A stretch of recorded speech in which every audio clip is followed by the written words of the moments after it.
Good day, welcome to the show, The Hot Seat. The name is Pilane. I'm your host for today. And today we've got the chairperson of the KLBCT, which is the Kruger Lowveld Chamber of Business and Tourism, Oupa Pilane. How are you doing, sir?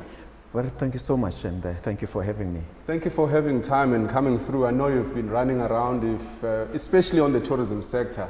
And I just wanted to take us through what has been happening within the tourism sector.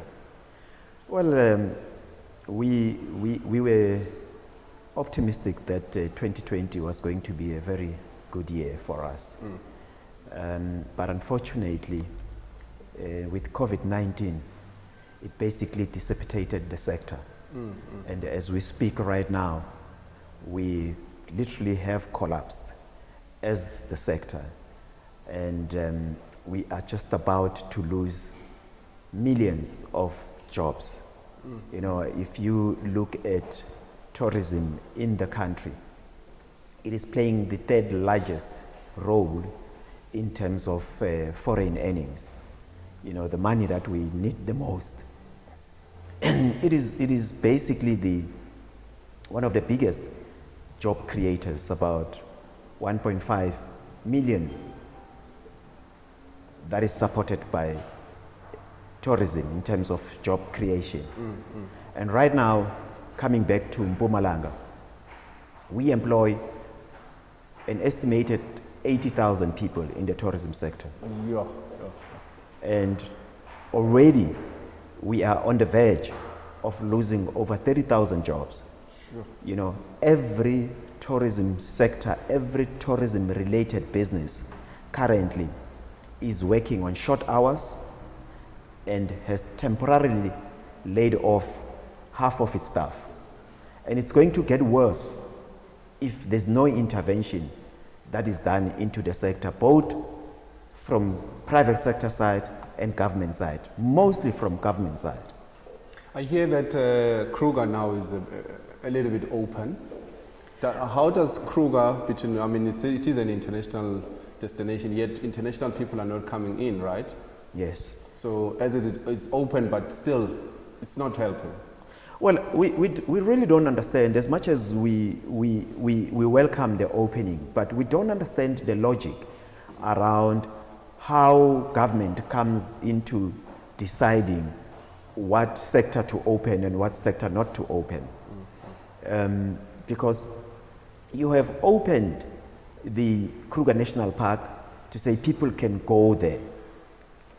But you are saying domestic leisure is not allowed. It's not allowed. Yes. Yeah. So I can drive to the Kruger National Park, but I cannot sleep at the Kruger National Park. Sure.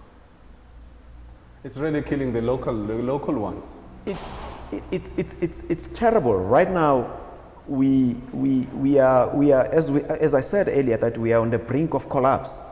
You know, 30% of the businesses in tourism will not come back. You know, even after lockdown, they will not come back because the owners are struggling. Now, have government come in on, I know there's grants that have been allocated and things like that. Have they come in on the tourism sector? Look, let's be honest. Government tried to come in with a 200 million rand grant, but that's like this was for the entire South Africa. For the entire South Africa. You know, you've got a sector that makes 22 billion rand a month. And you give it 200. And it currently loses 750 million rand a day. Sure. And then you say, for me to be able to assist you not to struggle, I'm going to make 200 million rand available to assist you. That's a joke to the sector.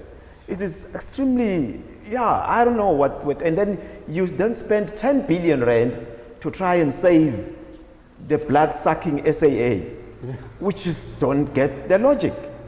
We're speaking to Oupa, the chairperson of Kruger Lowveld Chamber of Business and Tourism. When we come back, we talk more.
Welcome back. We are with the chairperson of the Lowveld Kruger Chamber of Business and Tourism, Oupa Pilane.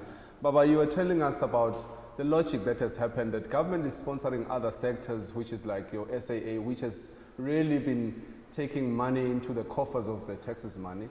Here's tourism says, we are the one who gives government a lot of revenue, but we're not getting it. What is Mpumalanga doing? I hear there's something today or tomorrow that the tourism sector is doing today. Look, I think just to highlight the plight of tourism, we have decided to come out of our cocoons and fill the street as the tourism sector. And I'd like to call everyone in the tourism sector and tourism-related industries to support our peaceful protest.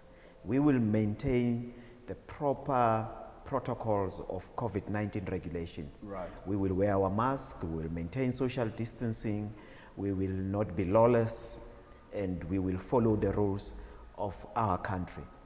But it is important that we highlight the plight of where the sector finds itself in. Mm-hmm. And as I would like to reiterate, is that the sector is on its knees and it needs assistance from government.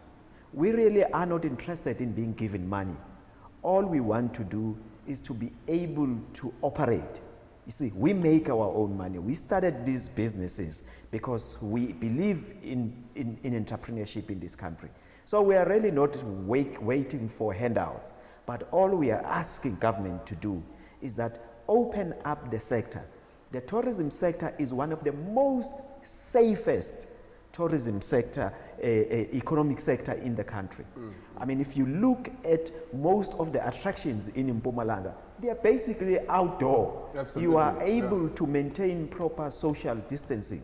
You know, we are the only sector that came out with international standard safety protocols, you know, and yet we are overlooked when sectors are opened. Give me a logic.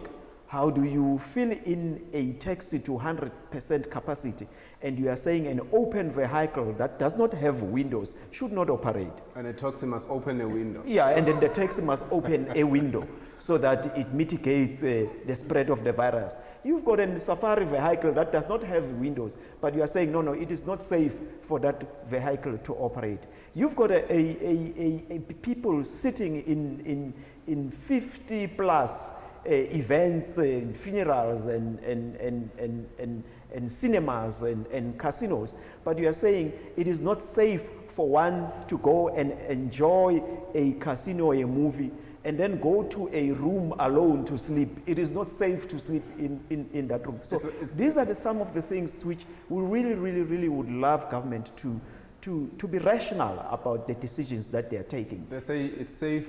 It's not safe for your mother to visit you at your house, but yes, it's safe for them to visit you in your restaurant. That's really the logic, you know, which we are not getting, you know.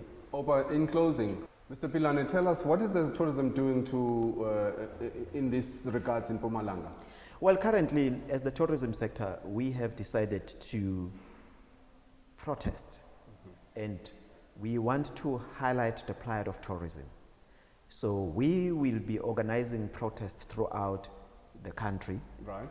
So Mpumalanga will also be on the streets, protesting from White River to Nelspruit, driving along the main roads of that links White River and Nelspruit, and through government offices to highlight the plight of tourism. So we would like to call every tourism-related industry to fill the streets, join us, and let's save the tourism sector, and let's save livelihoods. Thank you. Thank you so much to the chairperson of the Kruger Lowveld Chamber of Business and Tourism, Mr. Oupa Pilane. Hopefully you'll tune in on the hot seat next time.